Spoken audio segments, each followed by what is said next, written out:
Shalom sahabat inspirasi, saya mengajak merenungkan sabda Tuhan di dalam Matius 6 ayat 21 dan Ibrani 13 ayat yang ke-7 berkata demikian. Karena di mana hartamu berada, di situ juga hatimu berada. Ingatlah akan pemimpin-pemimpin kamu yang telah menyampaikan firman Allah kepadamu. Perhatikanlah akhir hidup mereka dan contohlah mereka. Dalam pelayanan diakonia yang saya kerjakan, saya bersama pengurus melayani jemaat yang kurang beruntung di dunia ini. Mereka memerlukan perhatian dan kepedulian kita untuk juga bisa merasakan berkat Tuhan yang sudah kita terima. Para pengurus melakukan pelayanan dengan sukacita dan sepenuh hati, dan gereja memberikan berkat kasih kepada anggota diakonia sejumlah hampir 100 orang tiap bulannya, yang merupakan pengeluaran rutin gereja GIA Dr. Cipto. Dan juga kita para pengurus masih memberi tambahan berkat kasih bagi para anggota diakonia. Mereka memiliki harta yang sebagian juga diberikan kepada mereka para anggota diakonia. Hati para pengurus bahagia bisa melakukan apa yang menjadi kehendak Bapa di surga.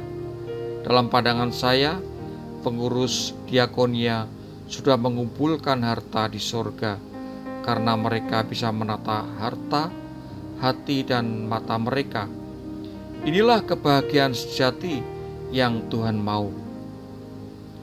Sebagai manusia yang hidup di dunia, tidak bisa lepas dari mamon sebagai alat untuk mendukung kehidupan kita di dunia. Pada kesempatan ini, Tuhan Yesus mengajar kepada para murid dan orang banyak di atas bukit tentang bagaimana orang bisa bahagia yang sejati menurut ajaran Yesus, di antaranya tentang hal mengumpulkan harta. Adapun kebahagiaan menurut standarnya Allah adalah ada 3 hal yang harus ditata, yaitu menata hati, menata mata, dan menata harta. Yang pertama, menata hati. Tuhan tahu hati ini melekat pada harta, ada di ayat 21. Kalimat di situ juga hatimu berada, ini menjelaskan bahwa jika manusia menganggap kekayaan di dunia sebagai harta yang paling penting, maka harta itu akan berada dan tinggal di dalam hati dan menjadi pusat kehidupan. Kemudian hati itu akan selalu terpikat oleh harta tersebut. Yesus melarang mengumpulkan harta di bumi, ada di ayat 19, karena ada ngengat, karat, dan pencuri. Harta di dunia itu berlakuannya di dunia dan tidak kekal, sedangkan harta di surga berlaku sejak dahulu, sekarang, dan selamanya, dari kekal sampai kekal. Harta di dunia bisa hilang, dibawa pencuri, perampok, ngengat, dan karat. Yesus menganjurkan kumpulkan harta di surga. Tidak ada karat, ngengat, dan pencuri di ayat yang ke-20. Harta di surga adalah hidup kekal yang didapat melalui Yesus Kristus. Seseorang yang sudah percaya kepada Yesus akan melakukan perbuatan baik dan hidup dalam kebenaran. Itu sendiri yang sesuai dengan kehendak Allah. Maka jaga hati ini jangan terpikat oleh harta di bumi, tetapi kita ikatkan hati ini pada harta di surga. Yang kedua, menata mata. Mata adalah pelita tubuh, artinya kehidupan kita ini bergantung pada mata kita bertumpu. Jika mata kita bertumpu pada cahaya, maka kita berjalan dalam terang. Jika mata kita bertumpu pada kegelapan, maka kita berjalan dalam kegelapan.